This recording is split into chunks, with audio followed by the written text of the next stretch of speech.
بسم الله الرحمن الرحيم ألف لام ميم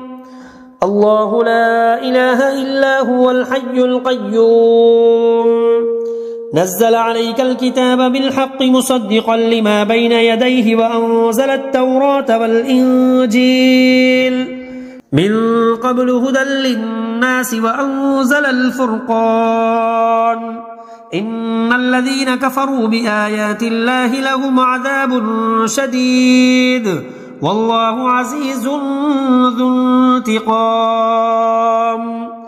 إن الله لا يخفى عليه شيء في الأرض ولا في السماء هو الذي يصوركم في الأرحام كيف يشاء لا إله إلا هو العزيز الحكيم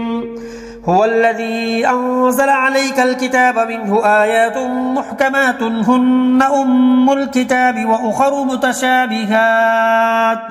فأما الذين في قلوبهم زيغ فيتبعون ما تشابه منه ابتغاء الفتنة وابتغاء تأويله وما يعلم تأويله إلا الله والراسخون في العلم يقولون آمنا به كل من عند ربنا وما يذكر إلا أولو الألباب ربنا لا تزغ قلوبنا بعد إذ هديتنا وهب لنا من لدنك رحمة إنك أنت الوهاب ربنا إنك جامع الناس ليوم لا ريب فيه إن الله لا يخلف الميعاد.